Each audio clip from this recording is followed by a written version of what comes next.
What is up, guys? Welcome back to another video, and today we are here to talk about the F1 2016 German GP preview. And this is a new channel, guys, so please hit that subscribe button for your weekly F1 news. Let's talk about the channel very quickly. So from Monday to Friday, I'll be having everyday weekly F1 news.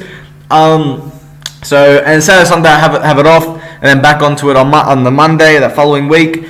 And then we'll do race weekend previews and then race weekend wrap-ups, which will be on the Thursday normally for the preview, and Monday on the race review. So that's pretty much it, wrapping up the channel and explaining it. And so here today we're here for the German Grand Prix of 2016 preview, and let's get right into it. So let's talk about Manor.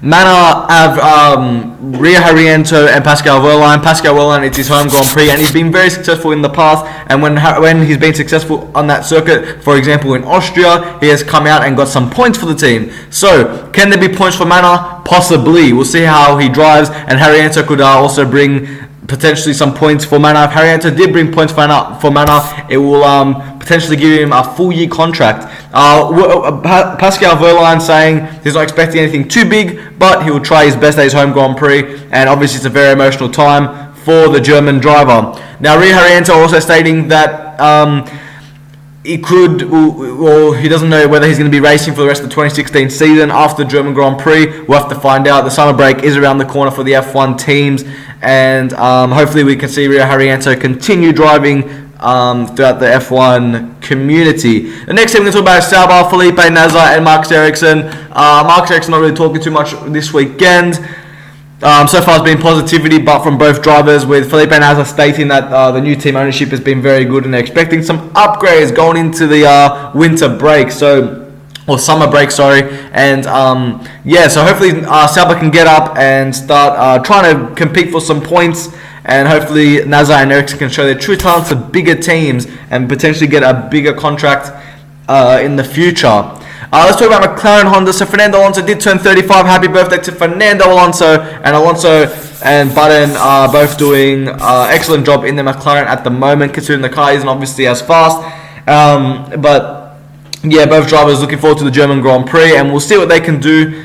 So now next up is Renault, and we've got Jolyon Palmer and Kevin Magnussen. Palmer, I think this is a very big weekend for him to prove himself. Kevin Magnussen's been doing good, and I'm really hoping that Renault will get some points. I really like the Renault team. It's one of my favorite teams in the F1 paddock at the moment. I'm really hoping Renault can get some good, decent points on the board. So let's talk about Force India now, and Force India with Nico Hülkenberg and Sergio Perez. Hülkenberg, maybe he might get some decent points, and Perez too. Perez and Hülkenberg and the Force India team in general on a completely different tyre strategy than everyone else. They're bringing more of the harder compound of tyre. So will that benefit them in the race? We don't know. We'll see. Apparently, if it's hot weather, that will benefit them. But hopefully we can see Force India get some really good points on the board. And they're in a close fight with Toro Rosso, and Williams as well. So close fight between them for the constructors, and the more points, the better the cars will be in 2017 with all the new rule changes. So the next team will be Toro Rosso with Danny Kvyat and Carlos Sainz. There will be a Carlos Sainz versus Danny Kvyat race weekend, I'm pretty sure, so watch out for that battle. Kvyat got a lot to prove if he wants to keep a contract for next year, and I think a lot of contracts will be settled throughout this break that we're going to get. So hopefully Kvyat, I like to see Kvyat in Formula 1 still. I think Kvyat's a very talented driver. But we'll see what happens with that. So I reckon with Toro Rosso, it will be a Kvyat versus Sainz battle. But then you've got Force India trying to fight them for points, and also Williams. So let's talk about Williams now, and we've got Felipe Massa and Valtteri Bottas.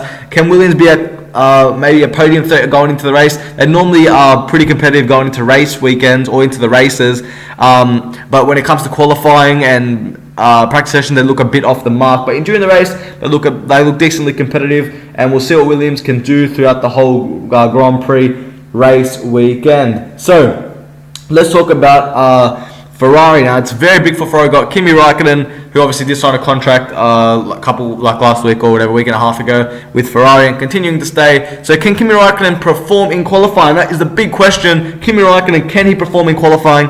It was a bit unlucky last time out in Hungary, but we'll love to see if Kimi Raikkonen can perform in qualifying. If he can, he will seriously do really well for the team. he performs good in the race. He's a very safe driver. He'll always get those points for you. He's been getting consistent points, but just that qualifying, if he can turn that qualifying to a third or a second on the grid like Sebastian Vettel does, even a fourth, then potentially Kimi can have a good start and try and jump the Mercedes and stuff like that. I think Raikkonen has the potential to do it, and I think a little bit more work has to come into the qualifying section. But during the race, he's very competitive still, and yeah, well, I'm really looking forward to see what Kimi Raikkonen can produce this weekend. Sebastian Vettel, a very big weekend for him. He would love to get a podium at his home Grand Prix. I think Vettel could potentially get a podium. I'll do my predictions after, like I talk about all the teams. But I think Vettel could get a podium if Ferrari really work on the strategy and stuff. And I think the strategy is what's really destroying Sebastian Vettel's chances. Can we write Ferrari out of this championship? Potentially, yes, maybe. We'll see what happens after the break, obviously. But a very big weekend going into the German Grand Prix. A very, very big weekend for Ferrari.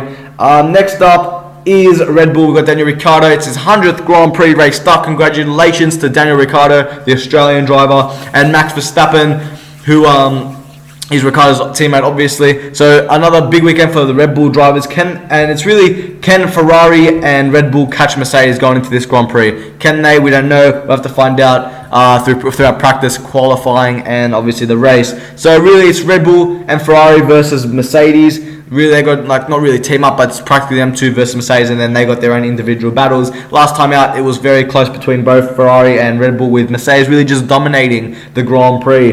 And now let's talk about the Mercedes drivers. We've got Lewis Hamilton and Nico Rosberg. I think that's going to be a very competitive fight going into this weekend. It's Nico Rosberg's home Grand Prix, so I think he would have a bit of an advantage mentally. But we'll see. I think Hamilton would love to beat him on his home turf.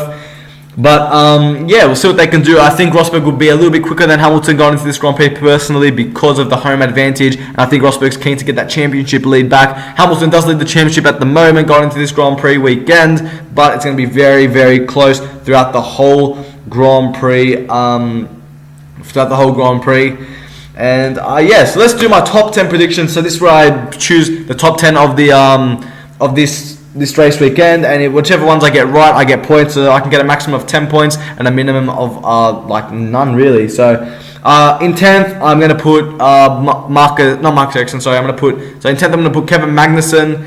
In 9th, I will put who should I put in 9th? I'll put Danny Kvyat. In 8th, Carlos Sainz. In 7th, I'll put Bottas. 6th, Felipe Massa. 5th, I will put Max Verstappen. 4th, I will put Ricciardo. 3rd, I will put Kimi Raikkonen. 2nd, I'll put Sebastian Vettel, and 1st, Nico Rosberg. And I think my prediction is, I'm not too sure what's going to happen, but because Hamilton's on a lot of engine mileage, I think Hamilton may get a DNF going into this Grand Prix. That's my prediction, guys. Hopefully you guys have enjoyed the German Grand Prix of 2016 preview. If you did, please hit that like button, subscribe for your daily F1 news, and thank you guys so much for watching this video, and hopefully I'll see you guys in the German Grand Prix discussion after the race weekend. So yeah, thank you, and see you in my next video.